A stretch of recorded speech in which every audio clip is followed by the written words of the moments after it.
The first sensation was cold metal against bare skin. Jace Turner's eyes snapped open to harsh white light flooding his vision like liquid fire.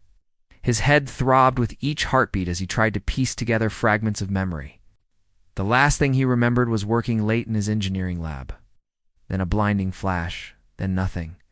Now he lay on what felt like an examination table, restraints holding his wrists and ankles. Ow. The air tasted different, metallic, with an underlying sweetness that made his sinuses burn. As his vision cleared, he realized he wasn't alone. 3 figures stood nearby, their silhouettes impossibly tall and graceful. As they moved closer, Jace's breath caught. They were humanoid but distinctly alien, with skin that seemed to shimmer between pale blue and silver depending on the light. Their features were sharp and elegant, almost ethereal in their perfection. The scientist, the tallest of the 3, stepped forward, her movements precise and clinical. She wore a form-fitting suit that appeared to be made of liquid mercury, conforming perfectly to curves that would make any human artist weep. Her hair was a cascade of white silver that seemed to move with its own rhythm, and her eyes were an unsettling shade of violet that seemed to see straight through him. "Subject is conscious," she announced, her voice carrying a melodic quality despite its coldness. Beginning preliminary assessment, she approached with a device that hummed softly, running it over his body without touching him. Jace watched.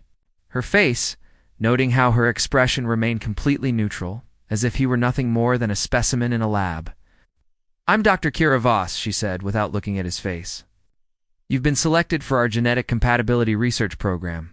Your cooperation will determine the comfort level of your stay here." The skepticated laugh echoed from behind Dr. Voss, sharp and mocking. The second alien stepped into view, clearly younger and bearing a strong resemblance to the doctor. Kira was tall and statuesque. This one was more compact, but no less striking. Her suit was darker, midnight blue, and she carried herself with an arrogance that radiated from every pore. "This is what you've been so excited about?" she asked, circling the table like a predator. "Kira, you said the human specimens showed potential, but this one is so ... small." Her violet eyes swept over Jace's form dismissively. "Look at him. No enhancement ports, no neural augmentation. Probably can't even process basic quantum mathematics. What exactly makes him special enough for your precious research?" Kira's jaw tightened slightly. "Zara, the preliminary scans indicated unusual neural plasticity and adaptive potential. Size isn't the only factor in genetic compatibility." Zara rolled her eyes. "Right, because our species is known for settling for adequate." She leaned closer to Jace, studying him like an interesting but ultimately disappointing curiosity. "Can you even understand what we're saying, little human?" First Impressions had been listening quietly, assessing the situation and his captors. When Zara addressed him directly, he met her gaze without flinching. "I understand you perfectly," he said, his voice steady despite his circumstances. "I also understand that you're trying to intimidate me, probably because you're insecure about something. What I don't understand is why someone so concerned with size keeps getting closer to something she claims is inadequate." The room fell silent. Zara's eyes widened in surprise, then narrowed dangerously. Even Kira paused her scanning, glancing between her sister and their subject with what might have been the first hint of interest she'd shown. "Excuse me?" Zara's voice carried a warning that probably made most beings in the galaxy reconsider their life choices. Jace shrugged as much. "As the restraints allowed, you've been circling me for 5 minutes, getting closer each time. Either you're reconsidering your assessment, or you're not as confident in it as you're pretending to be." Unexpected reactions. Kira stepped closer, her scanner forgotten. For the first time, she looked directly at Jace's face instead of treating him like a collection of data points. "Most specimens exhibit significant stress responses when confronted by our species," she said slowly. "Elevated heart rate, perspiration, verbal pleading. Your vitals are remarkably stable. Should I be afraid?" Jace asked, genuine curiosity in his voice. "Yes," Zara snapped. But her sister held up a hand.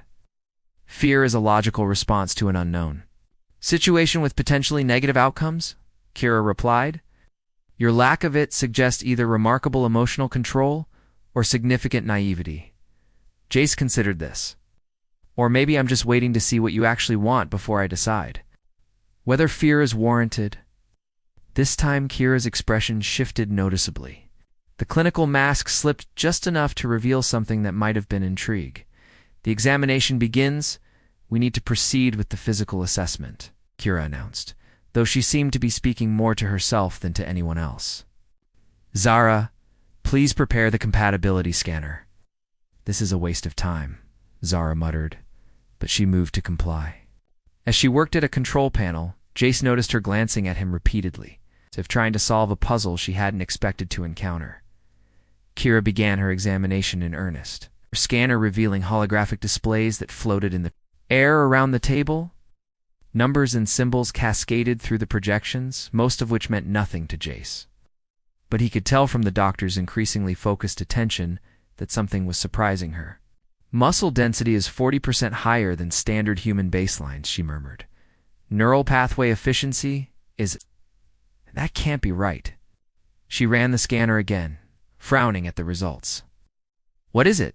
Zara asked, her mockery replaced by genuine curiosity. His brain activity is showing patterns I've never seen in any species, Kira replied.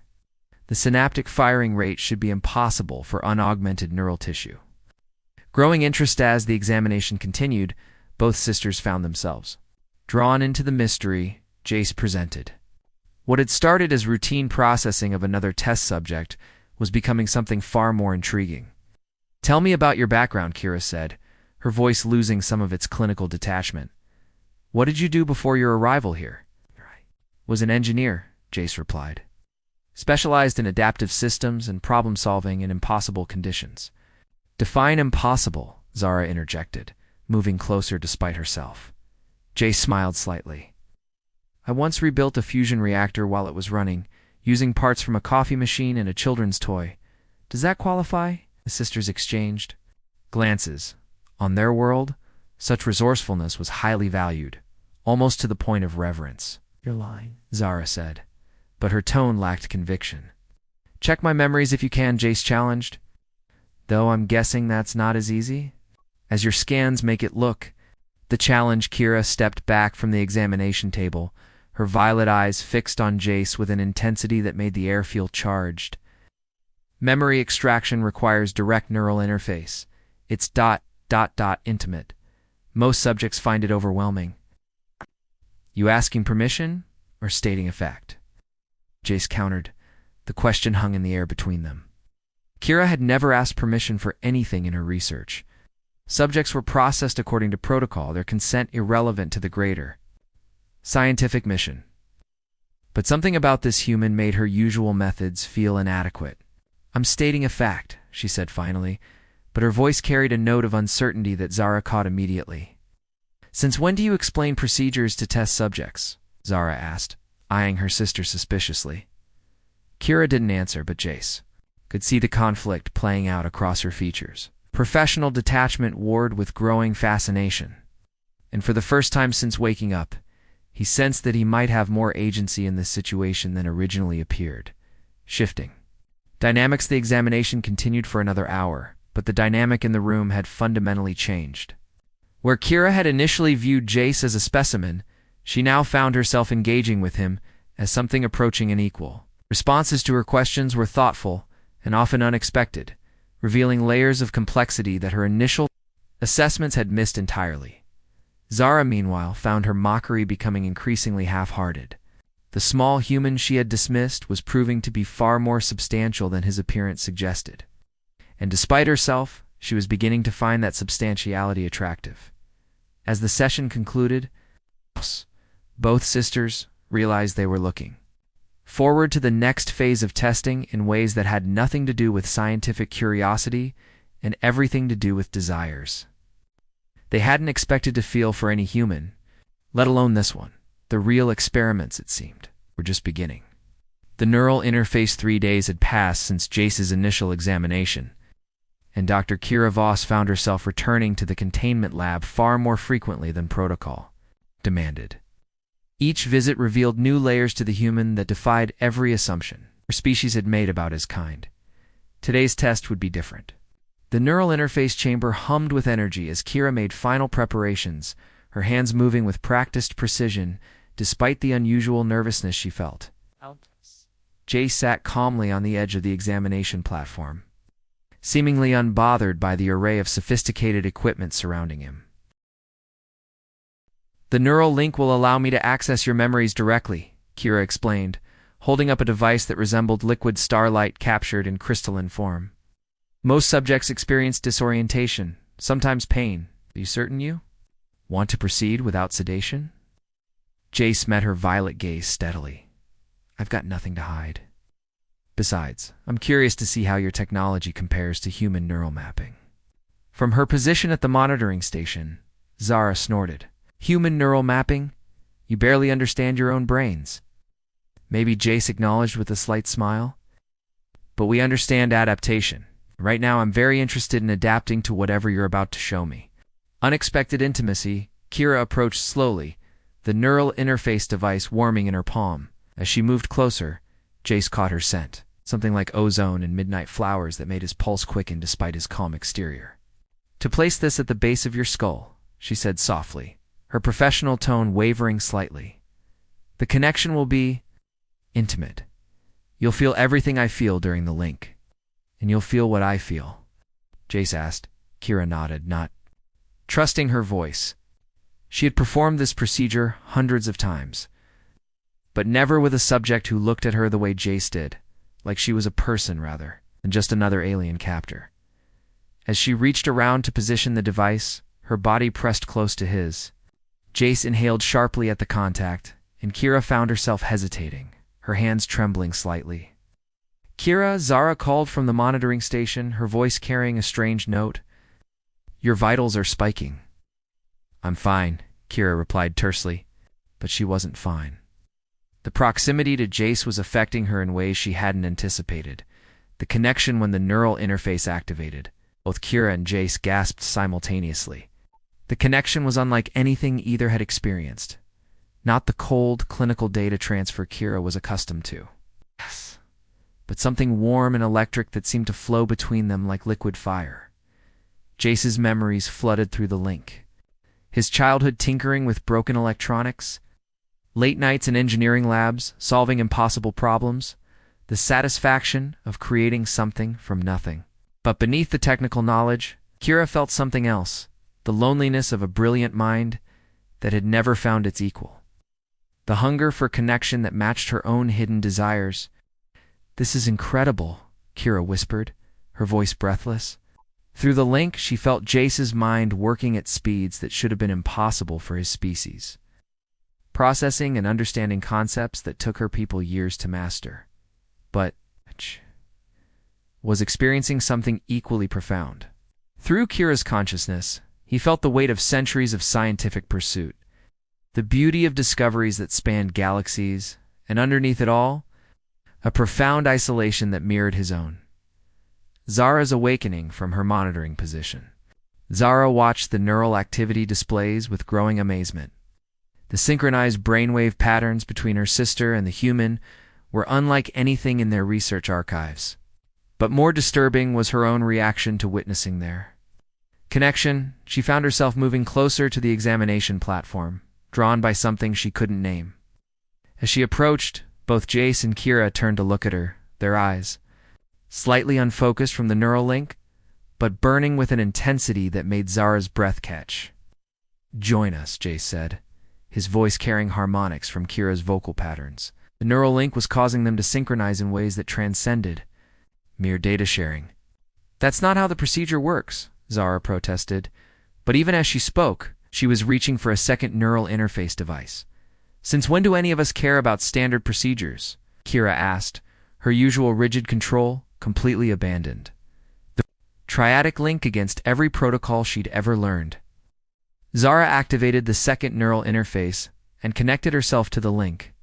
The moment the connection established, all three minds suddenly expanded into something greater than the sum of their parts.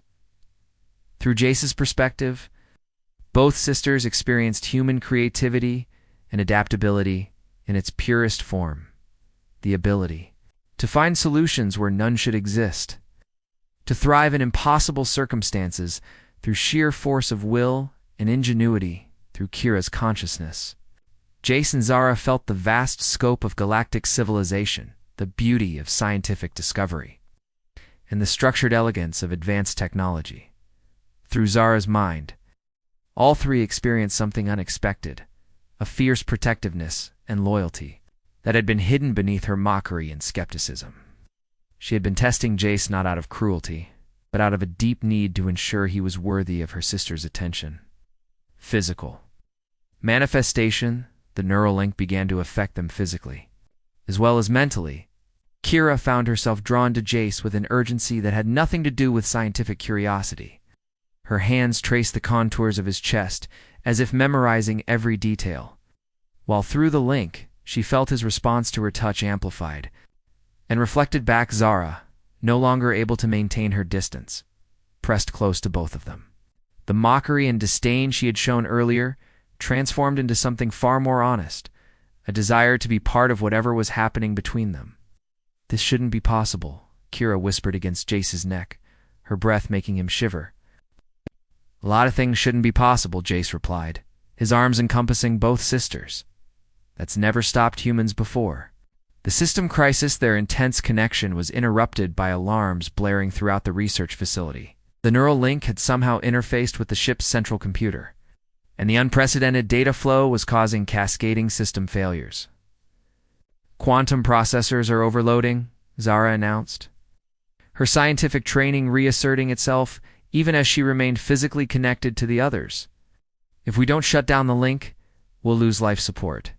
But when they tried to disconnect, they discovered the neural interfaces had fused at a quantum level. Their minds were too deeply intertwined to separate safely. "I can fix this," Jace said, his consciousness already reaching through the ships. Systems with an intuitive understanding that amazed both sisters. "How?" Kira asked, but even as she spoke, she could feel him working through problems with a combination of human ingenuity and alien technology that created solutions neither species could have achieved alone. The solution working through the Neuralink. Jace began rerouting the ship's systems in ways that defied conventional engineering. He treated the quantum processors not as fixed components, but as adaptive organisms, teaching them to evolve and grow rather than simply process information. "He's rewriting our core programming," Zara breathed in amazement. "That should take decades, but he's doing it in real time." "It's not just rewriting," Kira corrected, watching the displays in wonder. "He's making it better." Efficiency is up 40% and climbing.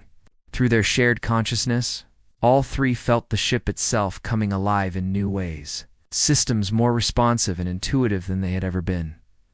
Transformation complete when the crisis passed and the alarms finally stopped. The three remained connected not just by the neural interfaces, but by something deeper.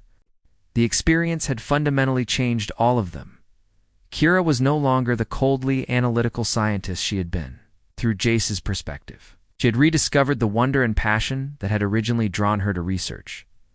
Zara's protective instincts had evolved into something more generous and inclusive. She no longer saw Jace as a threat to her sister, but as an addition to their family unit that made them all stronger. And Jace, who had spent his life feeling like an outsider among his own species, finally found minds that could match and challenge his own as they slowly disconnected from the neural interfaces. All three knew that what had happened between them couldn't be undone or ignored. They had crossed a threshold that would change everything. The morning, after the research facility's lights dimmed to simulate planetary night cycles, but sleep eluded all three occupants of the neural interface chamber.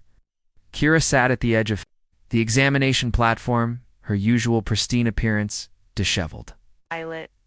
Eyelet eyes reflecting the soft glow of the monitoring displays. Beside her, Jace traced patterns on her bare shoulder, marveling at how her skin seemed to shimmer under his touch. Zara had positioned herself across the room initially, but gradually moved closer as the night progressed. The barriers that had defined their relationships just hours before seemed meaningless now. "The Research Council will demand a full report," Kira said quietly, breaking the comfortable silence. "What happened here? It's unprecedented. You going to tell them the truth?" Jace asked, his fingers stilling on her skin. Kira turned to meet his gaze. That their lead scientist compromised every protocol because she fell for her test subject. That her sister joined them in ways that redefined the very concept of compatibility research. That sounds about right, Zara interjected from her position near the windows. She had been watching the alien cityscape, but her attention was clearly on the conversation, though you might want to mention the part where he revolutionized our entire technological infrastructure while connected to our minds. Unexpected visitors, their intimate conversation was interrupted by the chamber doors sliding open with a pneumatic hiss. 3 figures in formal research council robes entered, their expressions grave. Kira immediately stood, instinctively moving to shield Jace despite the futility of the gesture. Dr. Voss, the lead counselor, spoke, his voice carrying the authority of centuries. We've been monitoring some very unusual energy signatures from this facility. Quantum fluctuations alone should have been impossible. Counselor Thanes' gaze swept the chamber, taking in the obvious signs of the previous night's activities with disapproval that radiated from his rigid posture. Behind him, 2 other counselors flanked the entrance, their hands resting on what Jace recognized as some form of advanced weaponry. There's been a breakthrough, Kira said carefully, falling back on scientific terminology. The human subject has demonstrated capabilities that exceed our initial projections by several orders of magnitude. Yes, Thane replied dryly. We noticed. Half our fleet's computer systems have been upgraded overnight. Ships that should take months in dry dock for system overhauls are now operating at peak efficiency. Would you care to explain how a primitive human accomplished this?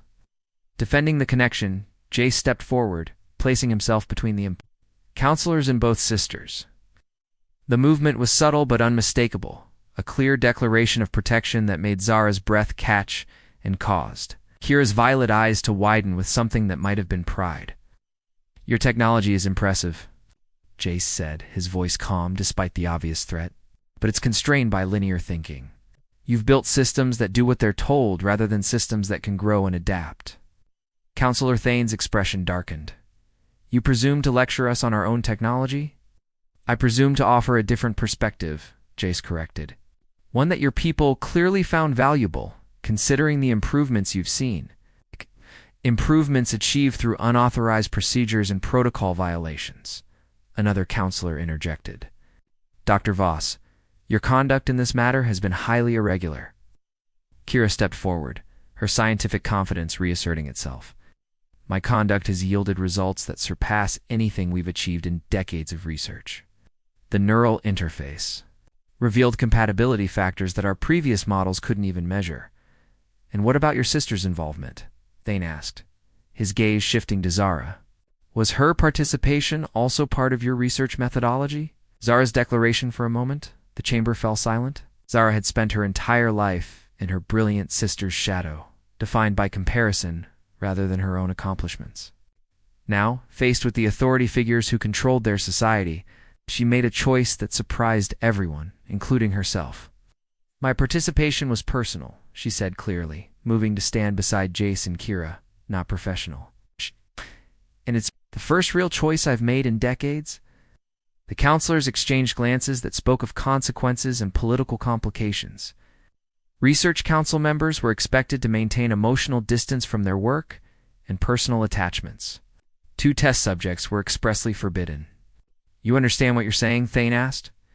The implications for your careers, your standing in society? I understand that we've discovered something more important than careers, Zara replied. There we found what compatibility actually means. The test counselor Thane's expression shifted from disapproval to calculation. Very well. If you believe this human possesses capabilities worth defending, prove it.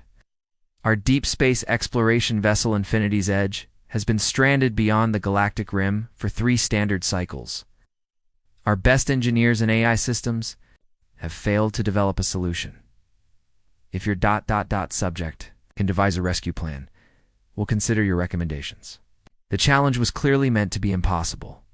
The Infinity's Edge was trapped in a region where conventional physics broke down, surrounded by quantum storms that made communication nearly impossible, let alone rescue operations. Jace studied the counselors for a moment, then smiled. I'll need access to your navigation systems, engineering databases, and long-range sensor arrays. Impossible, one of the counselors snapped. Those systems contain classified information. Then you don't really want the Infinity's Edge rescued, Jace replied calmly. You want to maintain the illusion that your current methods are adequate? Breaking conventions, Kira stepped forward. Give him access. If we're wrong, you can blame the entire failure on my research methodology. If you're right, it changes everything, Thane finished. He was silent for a long moment, weighing political risks against potential rewards. Finally, he nodded to his companions. Grant. Limited access. But any security breach will result in immediate termination of all involved parties. Within minutes. Holographic displays filled the chamber with star charts, technical schematics, and sensor data spanning light years. The amount of information would have overwhelmed most minds. But Jace absorbed it all with the same intuitive understanding he had shown with the ship's systems. Your people approach problems like engineers, he said, hands moving through the holographic displays, as if conducting an orchestra. But this isn't an engineering problem. It's an ecological one. The solution unfolds as Jace worked.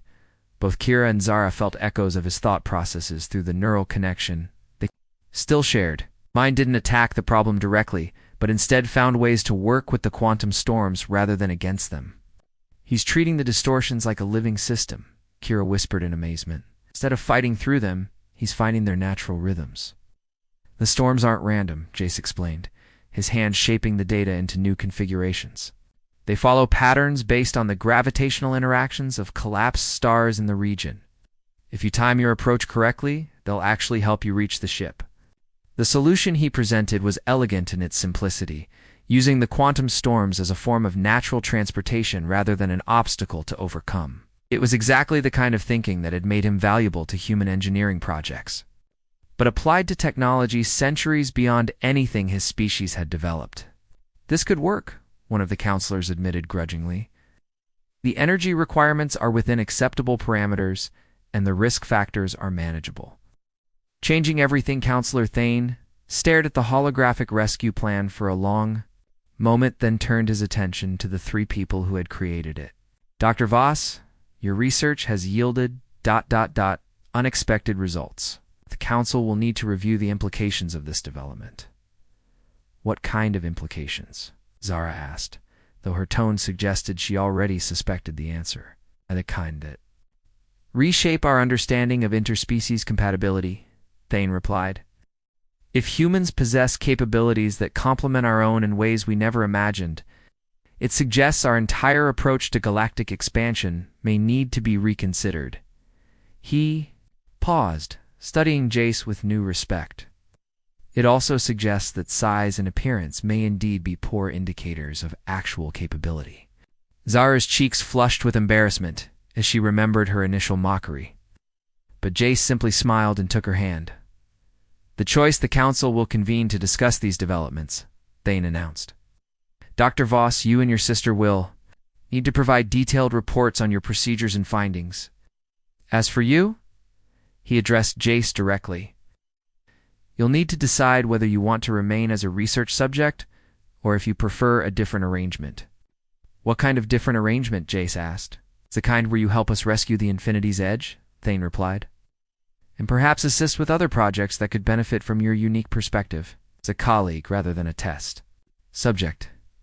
The offer hung in the air, representing a fundamental shift in how the alien civilization viewed humanity. But Jace's attention was on Kira and Zara, both of whom watched him with expressions that mixed hope and uncertainty. I'll stay, he said finally, but not as anyone's subject or colleague, his family.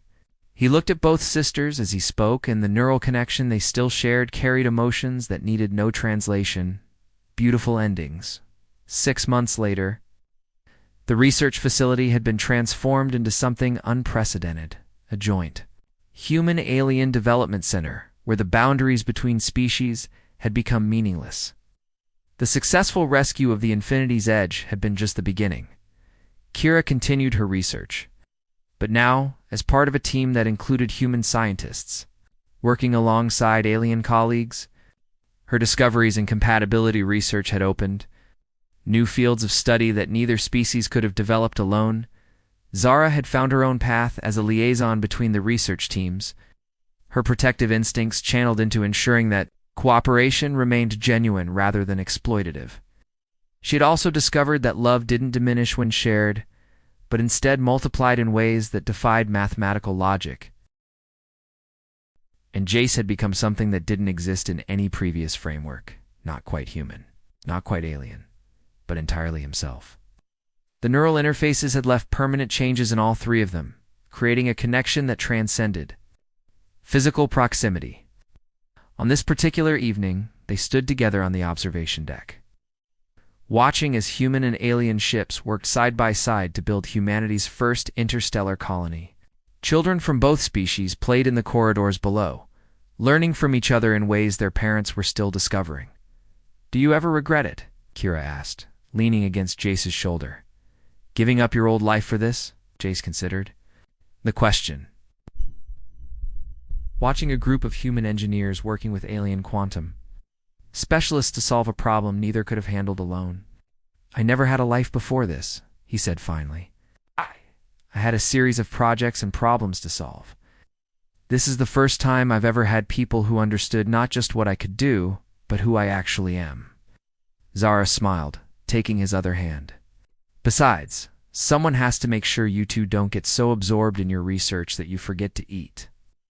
As the three of them watched the sunset paint the alien sky in shades of violet and gold, the neural connection they shared carried a contentment that needed no words. They had found something that transcended the boundaries of species, size, or expectation. They had found home.